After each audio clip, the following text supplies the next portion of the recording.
అన్న game changer trailer ఎలా అనిపించింది అన్న? 4 క్యారెక్టర్ కనపడ చూసారా? ఒకటి మాస్ అలా కుర్రాడిగా, ఒక పోలీస్ క్యారెక్టర్, ఒక కలెక్టర్, ఒక పొలిటిషియన్, నార్త్ ఇండియన్ తొక్క, బాలీవుడ్ అనా బొక్క. ఈసారికి మళ్ళా 2025లో కూడా సంక్రాంతి అతిపెద్ద సంక్రాంతి కాబోతున్నాడని రామ్ చరణ్ అంటే రచ్చ చేస్తాడని. బాలీవుడ్ సినిమా కాదు ఈసారి ఇండియన్ సినిమా అంటే టాలీవుడ్ సినిమా అని చెప్పేసి ఫ్యూచర్ లో బోర్డు పడాలంటే హాలీవుడ్ బోర్డు పక్కన ఇండియన్ సినిమాని పడి కింద మన పేరు టాలీవుడ్ అని చెప్పి క్యాప్షన్ అంటారు కదా, ఆ టైప్ లో నిరూపించబోతుంది అనమాట ఈ ట్రైలర్ చూసిన తర్వాత. లేట్ అవుతుంది అన్నారు, చాలా లేటెస్ట్ గా తీసుకొచ్చారు. దిల్ రాజు కాక నిన్న దాకా తిట్టుకున్నా, ఇప్పుడు కూడా 5 గంటలకు రిలీజ్ చేస్తా ఉంటే అది కూడా తిట్టుకున్నా. లేట్ అవుతుందని లాస్ట్ కి నీ ఛానల్ చూస్తే కనపడదు అనమాట. మంచి మసాలా పొలిటీషియన్ మెసేజ్ ఫ్యామిలీ అంటే అంజలి క్యారెక్టర్ చూసిన తర్వాత ఆ పొలిటికల్ క్యారెక్టర్ కి సో భార్యలాగా కనపడుతుంది. సో ఆడ బాబాయినే దించాడేమో, ఎందుకంటే మనకు స్టార్టింగ్ కొన్ని బియ్యం బత్తాల సన్నులు కనపడే. సో సీజ్ ద షిప్ కనపడబోతోంది. సో పోలీసులకు పొలిటీషియన్ గా న్యాయం చేస్తాడు ప్రజలకి, పోలీస్ గా న్యాయం ధర్మం, కలెక్టర్ కదా అన్ని రకాల ఒక యువకుడిగా కూడా సమాజానికి న్యాయం చేయడం. సో అన్ని రకాల క్యారెక్టర్ దించింది అనమాట.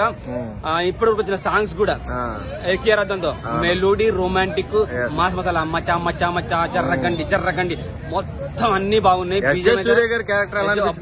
అతిపెద్ద విలన్ కాబోతున్నాడు తెలుగు సినిమాలో ఈసారి. మళ్ళా అంటే పోయినసారి సరిపోదా శనివారంతో వీటెప్పడరా నన్ను బాత్రూమ్ ఆర్డర్ అడుగుతున్నాను ఆ డైలాగ్ తోటి అంత పాపులర్ అయిపోయినాడు. ఈసారి ఇంకా మన చెర్రీ బాబుతో పోయిపోయి బాబాయ్ కొడుకుతో ఈయన చేసే రత్త 25లో ఎన్ని సినిమాలు చేసుకుని ఒక 25లో 25 సినిమాలు చేస్తాడేమో విలన్ గా, అతిపెద్ద విలన్ కాబోతున్నాడు అనమాట. నిజంగా ఎస్జే సూర్య, నువ్వు మా పవన్ అన్నతో డైరెక్షన్ లో మళ్ళీ ఎప్పుడు సినిమా ఎదురు చూస్తున్నావు, నువ్వు మాత్రం ఈసారి ఖచ్చితంగా ఈ ట్రైలర్ చూసిన తర్వాత నాకు అనిపించింది అంటే టాలీవుడ్ లో అతి పెద్ద విలన్ కనపడుతున్నాడు. మళ్ళీ పుషల ప్రకాష్ రాజ్ గానీ మన జగ్గుబాయ్ గానీ కనపడరు. నాకు తెలుసు సునీల్ అన్న ఈ మధ్య బాగా పాపులర్ అవుతుంది విలన్ గా, ఆయన కూడా పక్క దూసేస్తారేమో. సో ప్రతి ఒక్క ఎలివేషన్స్ బాగున్నాయి, ప్రతి ఒక్క ఎమోషన్ బాగా అనిపించింది.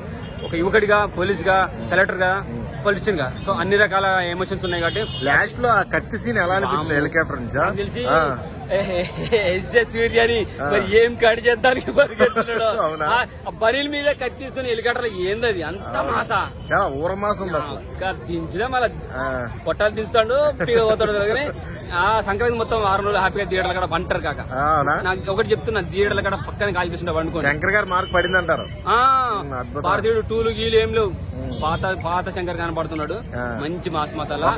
ఒక డైలాగ్ చెప్పా కాక నీకు నచ్చింది ట్రైలర్ లో? ఇక ముసలోన్న అయిపోయి నా నేర్చి చెప్తాను కానీ యువకుడిగా మస్త్ అంటే మస్తు చేసిండు. ఆ బియ్యం బత్తాలు సంబంధించి 100 ముద్ద లేదు ఒక ముద్ద, ఎందుకంటే ఒక యువకుడిగా కానీ ఎమోషన్ గా ఎంత బాగా చెప్పాడంటే పోలీస్ క్యారెక్టర్ లో నడుచుకుంటూ వస్తుంటే చాలా అంటే అద్భుతంగా అనిపించింది నాకు. పొలిటికల్ గా నడుస్తుంటే నాకు ఎన్టీఆర్, మన రాజశేఖర్ రెడ్డి గారు కనపడరు అనమాట. అంటే అంత హుందాదనంగా కనపడదు ఆ క్యారెక్టర్. మంచి సినిమా రాబోతుంది. హ్యాపీగా థియేటర్ కాడ పండుకోండి. ఓఏ రూమ్ లో కాగరా బాబు, థియేటర్ కాడ కాల్ ప్లేస్ చాలా ఉంటాయి. ఐమాక్స్ కార్ అయితే పెద్ద గ్రౌండ్ ఉంటుంది. ఎందుకంటే 1 వీక్ పండుకోవాలి బాబు. ఎందుకంటే చెప్పేదంటే టికెట్ దొరకవు. రామ్ చరణ్ సినిమా ఒకటి గ్యాబ్, మళ్ళీ బాలయ్య బాబు, మళ్ళీ తర్వాత ఇంకో గ్యాబ్ ఉన్నాయి కదా. అన్నింటిలో ఇప్పుడు గేమ్ చేంజర్ నిలుస్తుంది. Game changer pan India level కాబట్టి, పాన్ వరల్డ్ లెవెల్ లో రిలీజ్ అవుతుంది కాబట్టి ఖచ్చితంగా కలెక్షన్ల పరంగా కానీ రచ్చ చేసేలో కానీ గేమ్ చేంజర్. చేస్తున్నారు కాక మీరు first day Dangal record, first day అని కాదు కానీ పొంగల్కి దంగల్ రికార్డులు ఒకవేళ పుష్పరాజు కనుక వదిలేస్తే గేమ్ చేంజర్ రికార్డు బదులు దంగల్ రికార్డు పొంగల్లో కొట్టేస్తుంది. ఆ తర్వాత మన బాలయ్య వస్తాడు. అసలు ఈ వయసులో కూడా యువకుడు ముసలి గెట్టప్ లో గుర్రం మీద కత్తి పట్టుకుని డాకు మహారాజా అని తీవ్రవాదు కదా, అగంతకులు అంటారుగా. సో వాళ్ళందరికీ మహారాజులాగా ఉంటాడు. వాళ్ళు చేసే అన్యాయాన్ని నరుకుంటూ పోతారు. ఆ తర్వాత మనం బాడీలో వేడిని రక్తం ఉప్పొంగుతుంటే ఈ 2 సినిమాలు చూసిన తర్వాత చెర్రిబాబుని బాలయ్య బాబుని చూసిన అంటే వాళ్ళ ఆశ చూసిన తర్వాత చల్లబడాలంటే వెంకి మామ అంతా ప్రియురాలతో ఏం మామ వెంకి మామ ఏం చేస్తా వీళ్ళ వేడినంత తగ్గిద్దామని వస్తున్నా. మంచి పని చేసిన నువ్వు. ఫస్ట్ వస్తే చల్లబడి ఆ 2 సినిమాలు కూడా చూసిన సంక్రాంతి చల్లగా ఉంటే అనుకుంటాను. కానీ ఆ 2 సినిమాలు చూసిన తర్వాత నీ సినిమా కూడా చూడాలి, ఎందుకంటే వేడికి తట్టుకోలేక. ఈలో పబ్లిక్ టాక్ వచ్చేస్తుంది కదా, అరే వెంకి మామ సినిమా బాగుందంటారా, ఫ్యామిలీగా ఉన్న వేడిని అంతా తగ్గించుకోవచ్చు చెప్పి వెళ్ళి ప్రశాంతంగా కూల్ గా వచ్చేస్తారనమాట. సో 1 వీక్ ఈసారి మన సంక్రాంతి అంటే ఈసారి 1 వీక్ టాలీవుడ్ కాదు మన ఇండియన్ సినిమా చరిత్రలో తెలుగులో మంచి సంక్రాంతి, అతిపెద్ద సంక్రాంతి ఏంటంటే ఈ 2025 అని చెప్పుకోవచ్చు అనమాట. Super game changer, blockbuster బాబాయ్ది, ఎవరు బాలయ్య బాబుది, ఆ తర్వాత వెంకి మామ కూల్ హిట్ అనమాట. సూపర్ సంక్రాంతి, అతిపెద్ద సంక్రాంతి రాబోతుంది. Thank you bro.